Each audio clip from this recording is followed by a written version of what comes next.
Le chef de l'État, Félix Tshisekedi, est arrivé jeudi en Allemagne pour participer à la conférence de Munich sur la situation sécuritaire. L'Église de réveil du Congo a, au cours d'une déclaration rendue publique à Kinshasa, s'est dit favorable au dialogue pour ramener la paix dans la partie est de la République démocratique du Congo.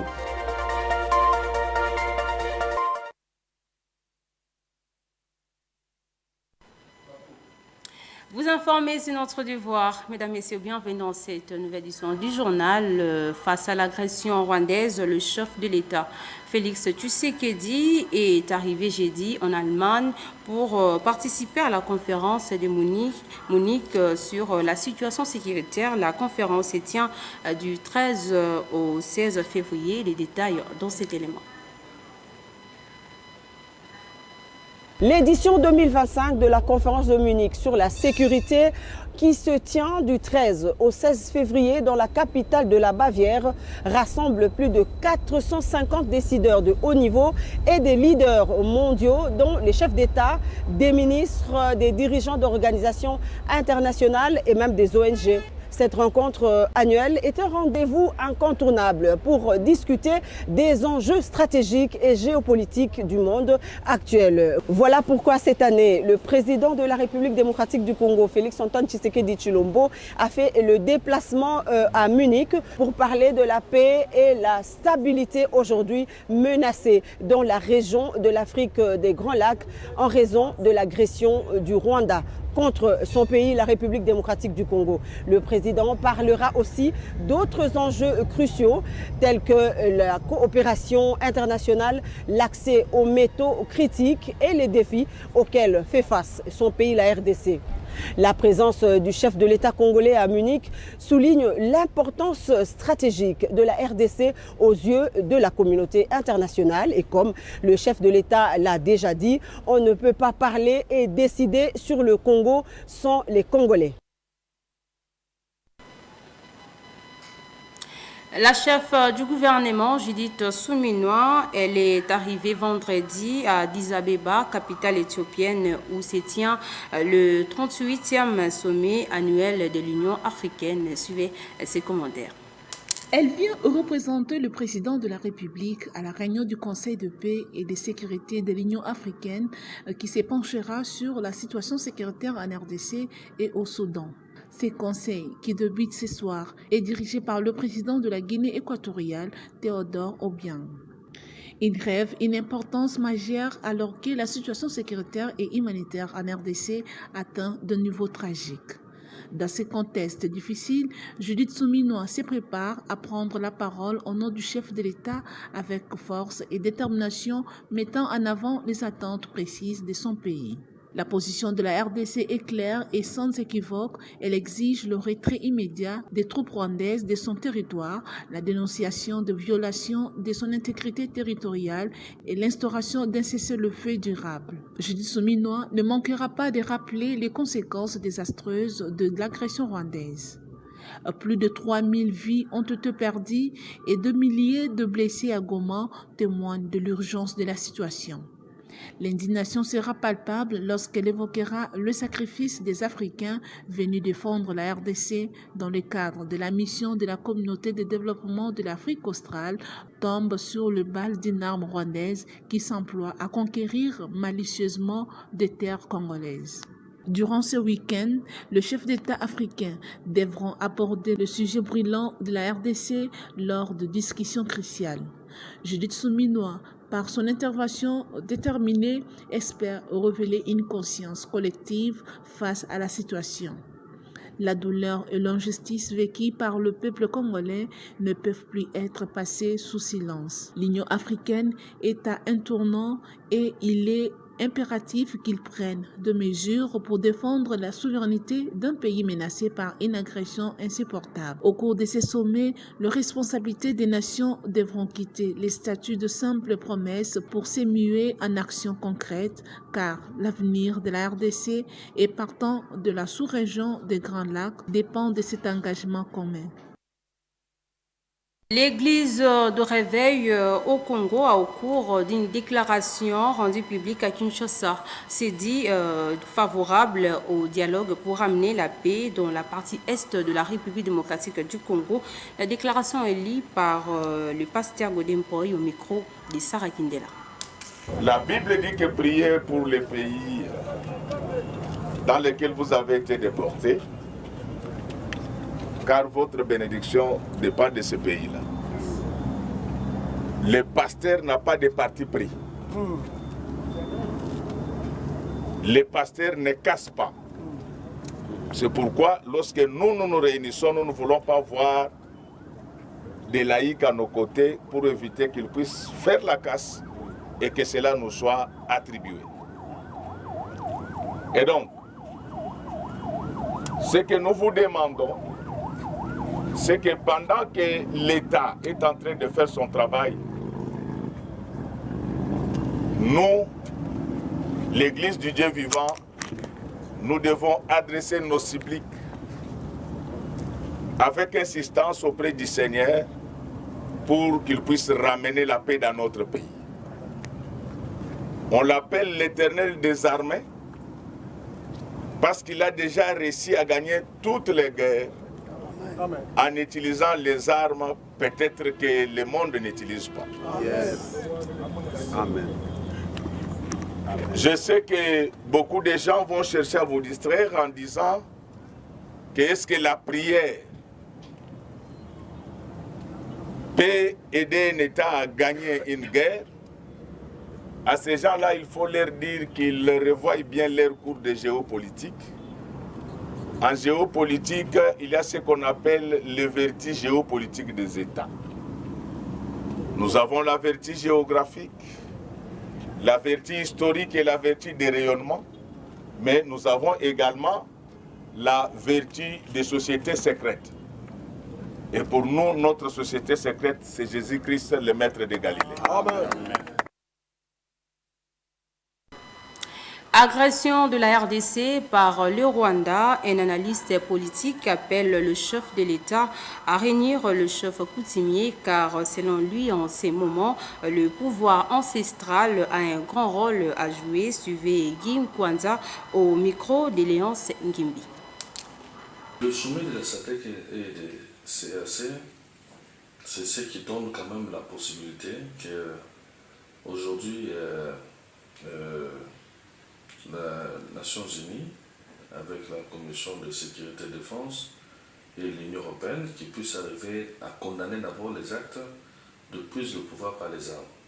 Ça a déjà été aboli depuis, qu'on ne peut pas investir un pouvoir qui est pris par les armes, donc qui est pris par les armes, et ce pouvoir-là ne peut pas être accepté.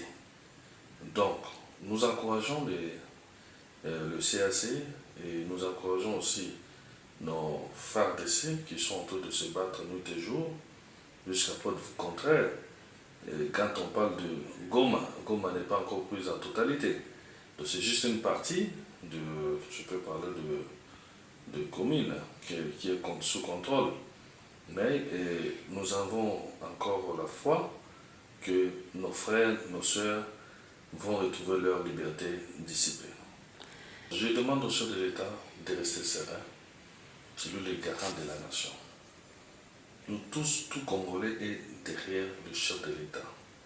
Nous sommes à la guerre qui est en train de se faire. Ce n'est pas une guerre ethnique, ce n'est pas une guerre de Congolais.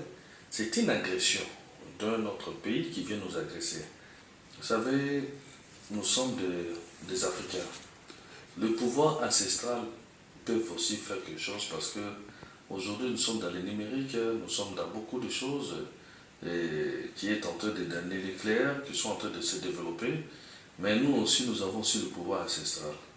Que les chefs de l'État puissent réunir tous les grands chefs coutumiers de ces pays et trouver parmi les chefs coutumiers ceux qui peuvent nous prendre le belligérant qui est Kagame.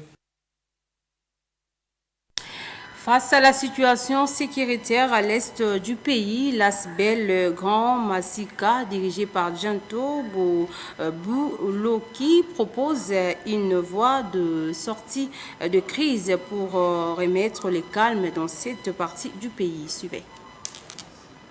La voix du peuple, les tons de la Tchangou. Écoutez-nous. En ces moments aussi pénibles que dangereux, qui traverse notre nation une fois de plus, l'arrogance, la vengeance politique doivent céder leur place à l'amour de la patrie. Considérant toutes les démarches de la communauté internationale, en l'occurrence les réunions du Conseil de sécurité des Nations Unies, des organisations sous-régionales, notamment l'EAC et la SADC, des structures nationales à l'instar de la SENCO et l'ECC. Tenant compte des déclarations des acteurs politiques de l'opposition, de la résistance, de l'Union sacrée, de l'AFC M23 soutenu par le Rwanda, aussi de la société civile, nous, filles et fils de la Tchangou à Kinshasa, à travers Grand Massina Asbel, sommes dans l'obligation d'apporter notre contribution dans la recherche d'une solution efficiente pour que la paix règne sur notre territoire national.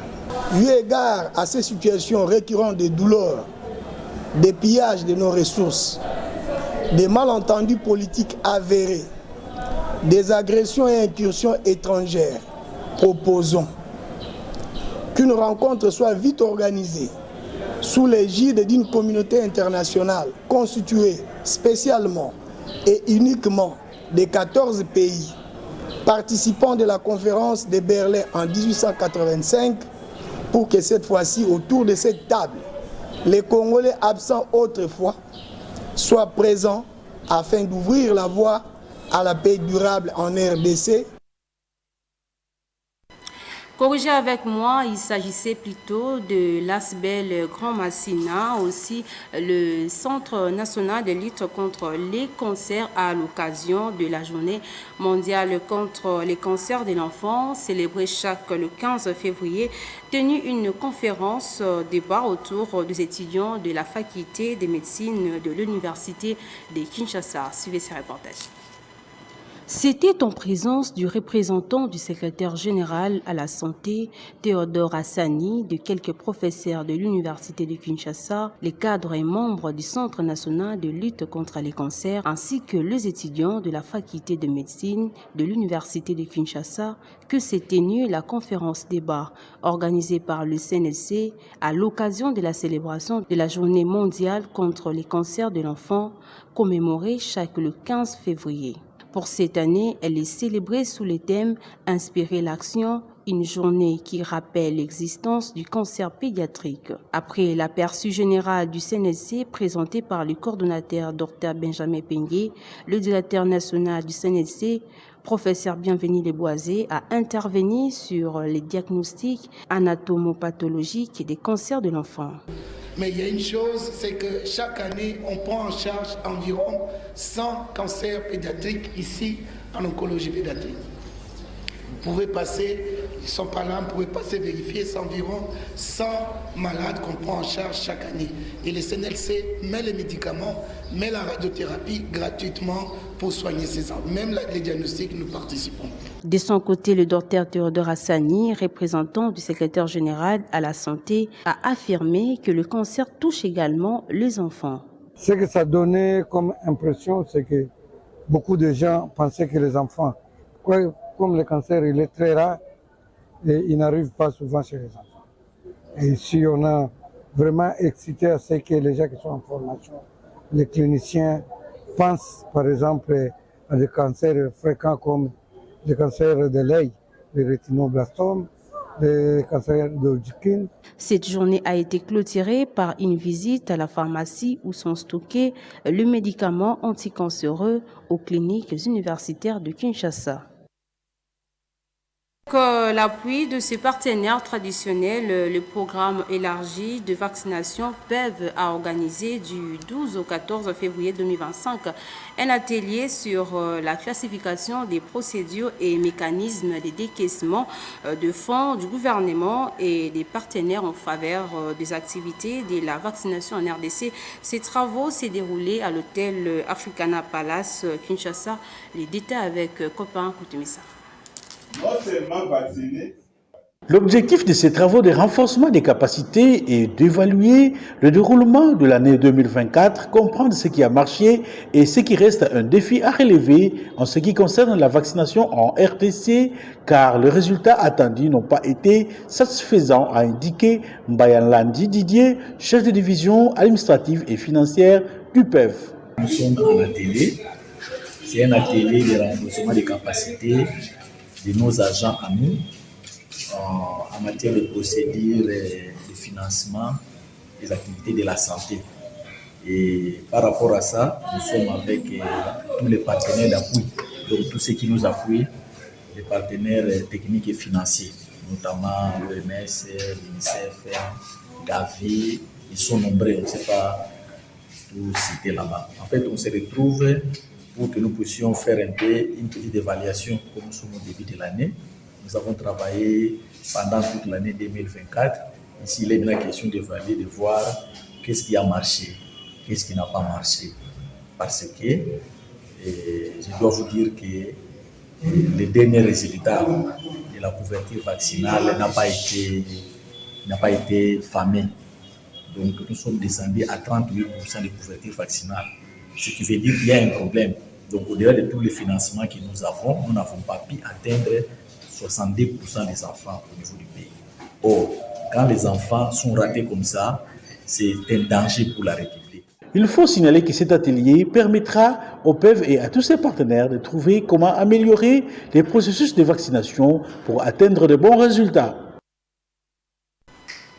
Le gouverneur militaire de l'Ituri demande à la population iturienne de se démarquer par une responsabilité pour préserver les acquis de la paix. Appel lancé à la communauté Zunana, c'est après les échanges qu'il a eu avec la communauté Emma et Lendou autour de la situation sécuritaire en Ituri. Nami Katako nous fait le point. La communauté Lendu a condamné les récentes attaques et contre-attaques des groupes armés locaux sur les populations civiles dans les territoires d'Njougou. Cette condamnation intervient après avoir échangé ce mercredi 12 février 2025 avec les commandants des opérations et gouvernants militaires de l'Ituri, le lieutenant-général Louéonka Chamadjoni, sur la situation sécuritaire. Claude Maté Sombuto, au nom de la communauté Lendu, demande un dialogue avec la communauté Emma. Premièrement, nous condamnons ce qui s'est passé à Are. Ça, c'est dans le village Bouchama, où il y a d'autres milices. Zahir qui est allé déranger là-bas et pour tuer et incendier. Nous avons condamné ces cas à même titre que ce que les répliques auraient fait dans le cas de Djaïba. En tout cas, tout ça, ça ne contribue pas pour la réussite de la cohabitation pacifique chez nous. C'est-à-dire quoi? Tout ça, on joue ici les jeux de l'ennemi et nous demandons à la communauté Emma le dialogue. 24 heures avant, maître Jean-Claude Ganzolé, président de la communauté Emma, avait aussi condamné la récente attaque dans les groupements Djaïba et ont fait des morts. Nous dénonçons ce qui suit. Le massacre odieux des sujets Emma dans le site de déplacés de Djaïba, perpétré par les groupes armés Codeco dans le site de déplacés et pourtant une entité protégée par les droits humanitaires internationaux. Le bilan provisoire du 11 février 2025, après l'attaque de la nuit du 10 au 11 février, renseigne provisoirement 51 personnes tuées. Rappelons que les deux milices dont Codeco et Zahir sont essentiellement constitués des jeunes issus des communautés Lendu et Emma, deux peuples vivant en Ituri qui doivent privilégier la résolution pacifique des conflits. Le commandant des opérations et gouvernant militaire de l'Ituri a toujours prêché le pardon sincère, la cohabitation pacifique et la cohésion sociale pour une paix durable ici en Ituri.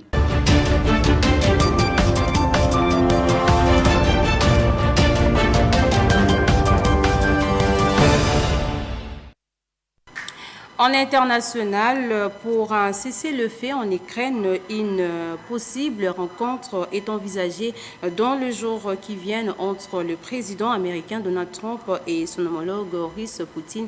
Les détails dans cet élément. Plus d'une heure et la possibilité évoquée d'un cessez-le-feu en Ukraine. Once if it ends, he wants it to end. And as President Putin said that, he wants it to end.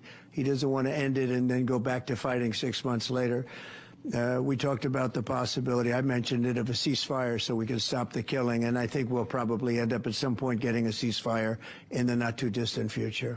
Et les États-Unis sont clairs, pas d'adhésion à l'OTAN de l'Ukraine et pas de retour à ses frontières d'avant 2014. Des positions défendues par la Russie depuis le début de la guerre et communiquées dans la foulée par Donald Trump à Volodymyr Zelensky. J'ai eu une conversation avec le président Trump, une bonne conversation, une conversation détaillée. Et je suis reconnaissant envers le président Trump pour son intérêt sincère pour nos opportunités communes sur la manière dont nous pouvons nous rapprocher de la vraie paix. Ce matin à Bruxelles, les États-Unis étaient reçus au siège de l'OTAN avec cette question. Les Ukrainiens seront-ils les grands oubliés d'un éventuel cessez-le-feu? There is no betrayal there. There is a recognition that the whole world and the United States is invested and interested in peace, a negotiated peace. As President Trump has said, stopping the killing. La paix contre des terres rares ukrainiennes et des contrats de reconstruction pour les Américains, la diplomatie transactionnelle est en marche. Alors ferait-il cavalier seul? Car l'Europe semble mise hors jeu par les États-Unis dans ses négociations avec la Russie. Au fond, on est dans ce matin une réunion qui va poser un peu la question de l'avenir de l'Alliance. On dit que c'est l'alliance militaire la plus importante, la plus robuste de l'histoire. C'est historiquement vrai. La vraie question, c'est est-ce que dans 10 ou 15 ans, c'est toujours le cas? Donald Trump annonce rencontrer prochainement Vladimir Poutine en Arabie Saoudite, mais aucune date n'a pour l'instant été dévoilée.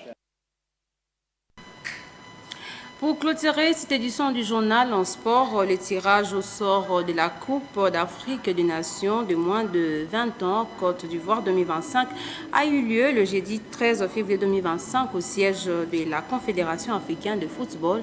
Les précisions avec Roméo Mamba. C'est ce jeudi 13 février 2025 qu'a eu lieu au siège de la Confédération africaine de football à Caire le tirage au sort de la Coupe d'Afrique des Nations de moins de 20 ans Côte d'Ivoire 2025 qui se déroulera du 26 avril au 18 mai de la même année. Les Léopards de la RDC, après 13 ans d'absence, retrouvent la compétition en étant placés dans le groupe A aux côtés des Taifa Stars de la Tanzanie, des Black Stars du Ghana, des Éléphants de la Côte d'Ivoire pour du repêcher du tournoi de l'UNIFA qui sera connu dans les jours à venir. L'équipe du coach Guibou Kassa a comme rêve de cette compétition d'atteindre au moins les demi-finales qui qualifiera la nation pour la toute première fois à une phase finale de la Coupe du Monde de la catégorie, dont la prochaine édition se disputera au Chili du 27 septembre au 19 octobre de cette année. Nous sommes arrivés à la fin de cette édition du journal. Place à présent au rappel des principaux titres. Vous avez suivi dans ce journal, le chef de l'État Félix Tshisekedi est arrivé jeudi en Allemagne pour participer à la conférence de Munich sur la situation sécuritaire. L'Église de Réveil du Congo a, au cours d'une déclaration rendue publique à Kinshasa, s'est dit favorable au dialogue pour ramener la paix dans la partie est de la République démocratique du Congo.